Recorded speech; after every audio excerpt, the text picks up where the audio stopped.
lived in this house for almost 4 years now. For a while, my bed would be in the corner of the room, but facing the door. Every night, without stopping, I'd feel a presence in the doorway, standing there, watching me. No matter how many times I've turned on the light to see no one there or in the hall, I always feel it watching me at night. I was robbed about a year ago, and I was trying to de-stress, and as I walk out of my room, a girl looks up and stares at me. I think she's one of the robbers, but as I chased her out of the house, I reached the kitchen, and as I went to the front door, I saw it was locked, with a chair in front of it, the way I'd left it. To say the least, I was terrified, but I didn't act like it, because if you show your fear, that's what they'll feed upon. So I moved my bed to the other side of the room, which made me put my full-body mirror to the wall, facing the door.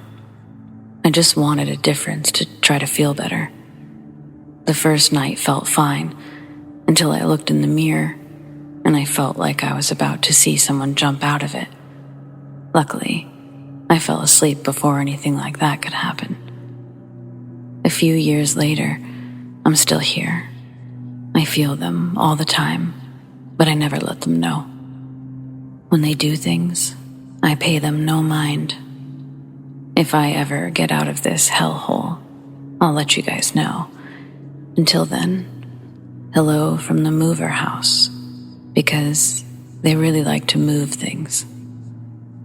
If you have any questions, I'm open to answering.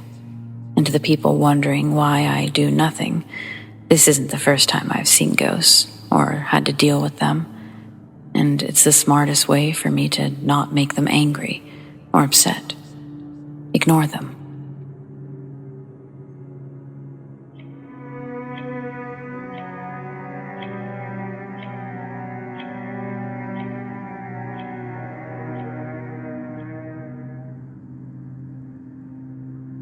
I grew up in an incredibly old farmhouse near York, Pennsylvania.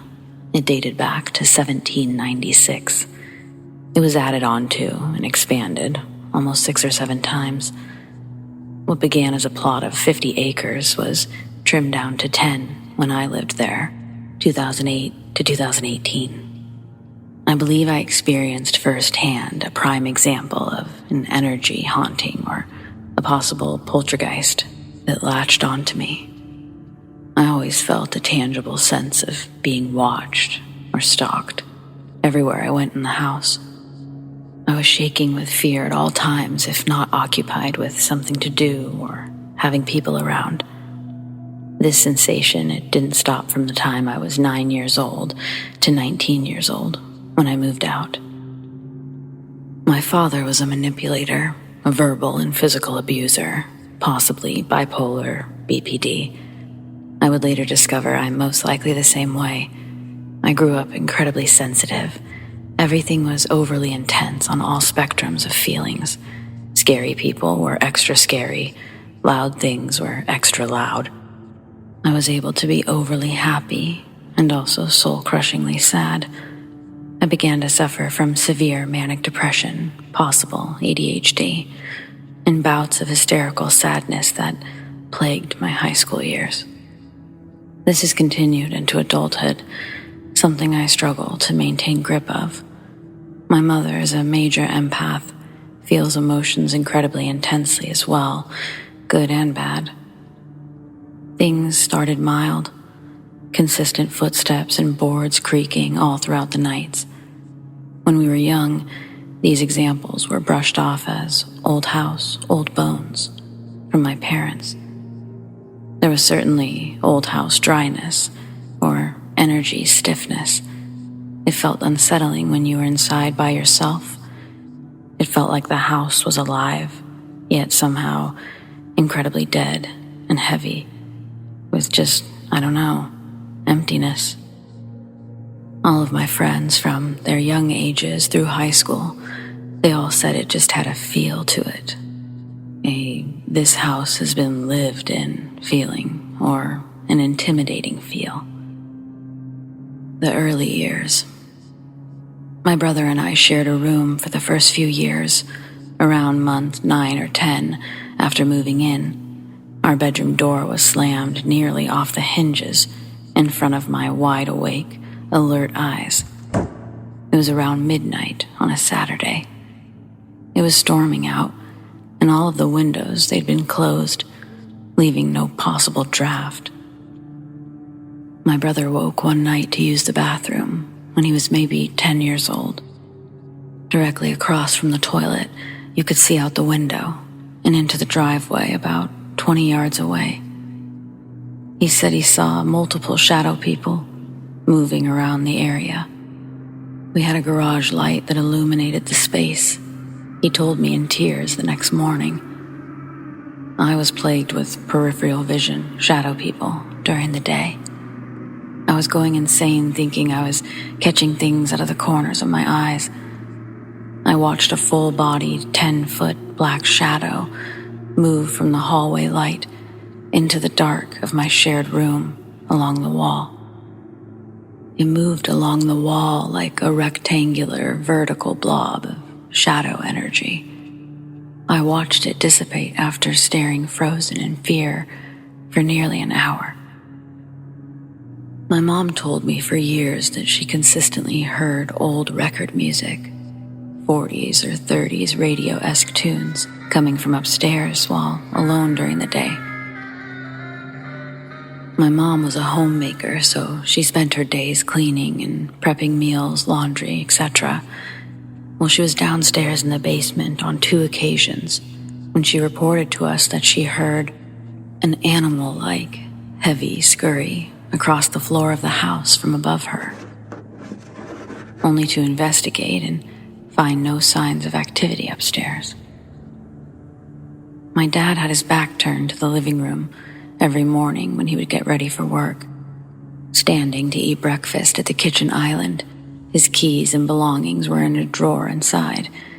He would leave early, around 4 or 5 in the morning. He said one morning he felt a hair stand up on his neck, like his gut told him something was behind him. He swears that he turned and he caught the tail end of a white gown or dress, like someone had just walked out of frame from the living room entrance as he turned to look. He started turning all of the downstairs lights on in the mornings. I want to tell the whole story and where it leads to. It's disturbing, but I hold great pride in what a great house it still was for my childhood experience. A house is a house. The things abiding in it are a different story. My middle school years. Just a loud bang. After my brother and I had split rooms, I used to go into my bedroom closet, and if I knocked on the wall, he would hear it against his bedroom wall. He knew it was me every night, and he'd still get super spooked. This was a ritual for a few weeks. This happened one night. He got particularly upset and screamed to stop. My dad yelled from downstairs to knock it off and to go to bed. I stepped into the bathroom to brush my teeth, and I heard the loudest slam I couldn't have conjured in my head. It was like an anvil was pushed off of a shelf and onto the floor, or like a car had slammed into a telephone pole. My brother screamed, "I told you to stop!" My heart sank into my stomach, and I was immediately flooded with tears. I begged my father to believe it wasn't me that time. The cuckoo clock.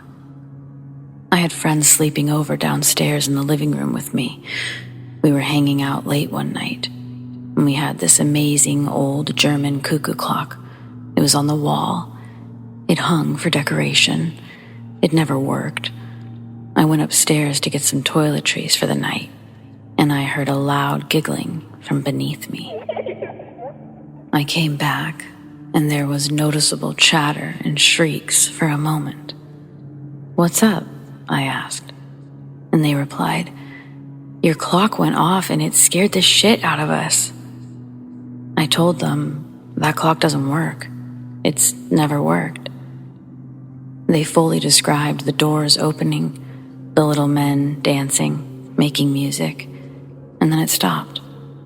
In the middle of me saying something like, "That's not possible," it went off as I was standing beside it. We got rid of the clock. She's coming down the stairs. That very night, we were all asleep in the living room. The wooden boards of our staircase were so old and creaky, it was actually obnoxious to walk on. It was so loud to traverse the steps, it would likely wake someone up. One of my friends woke to the sound of slow, heavy creaks, one by one, down the staircase.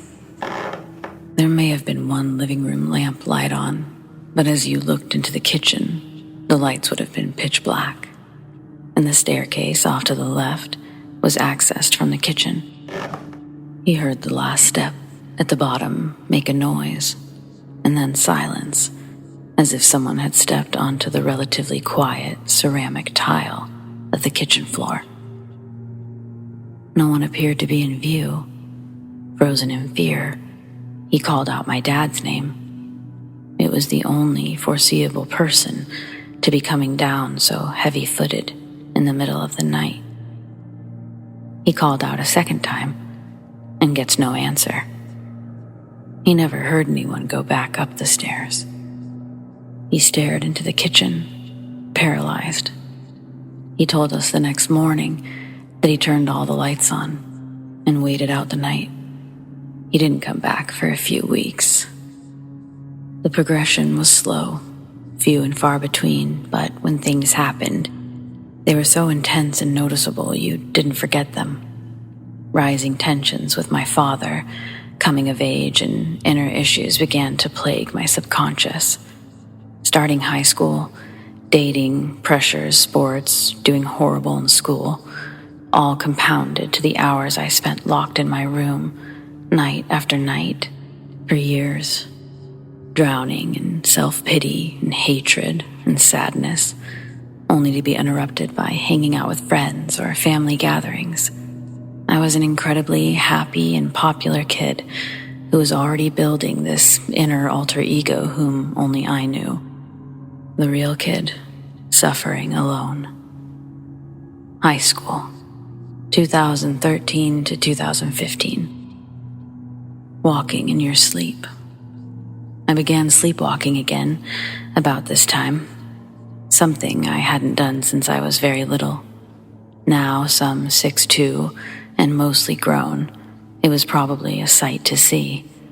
My mother reported me coming downstairs on 2 occasions and looking at her with nothing eyes and mumbling under my breath shortly after going to bed. I'd crawled into my parents' bedroom, nearly naked. I'd woken up in the bathroom another time. The list goes on. Not once did I have any momentary recollection of these happenings. First contact. I was screaming into a pillow until I couldn't stay awake anymore. I was crying until it felt good to fall asleep. I was stressed, sleep-deprived, anxious, and drowning in priorities. I believe certain people are energy hotspots. People in low places, having the power to send a beacon to spirits or entities that are wanting to latch onto something with a feed potential. I began counseling treatment for chronic depression.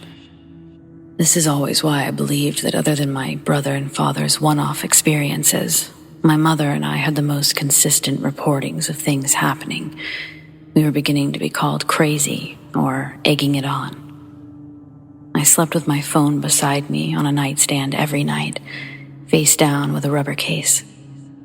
I woke to the sound of a sudden rumble or patter, crash from across the room. Something heavy that had hit the floor and tumbled around for a moment. I reached for my phone, and it wasn't there. In the dark, I stood and walked to the light switch by the door, across the room by 12 feet. And at the foot of the door was my cell phone. I was baffled. How could it have just fallen off the nightstand but traveled 10+ feet? and it didn't roll there. It was dropped there, like it had been airborne for a moment. After a few moments of lying in confusion, it was as if somebody blew a hard exhale in my left ear, like a hot, breathy pressure that was immediate. I slapped the side of my face in a jerk reaction. I just felt really helpless. Second contact. On a separate night, I woke to the sound of a parachute pants-like whoosh, like something of that material was being rubbed or dragged, and felt a slight pressure sensation at my feet. I've always tucked the end of my bedsheets in because I like that locked-in feeling when I sleep.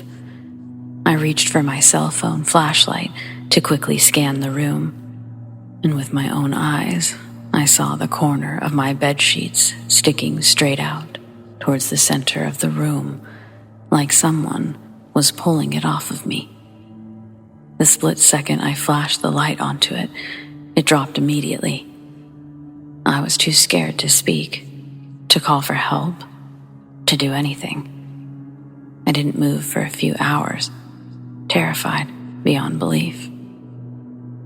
There's more to the stories the rest of the time we spent there, but I'll have to write that out at another time. Thanks for reading.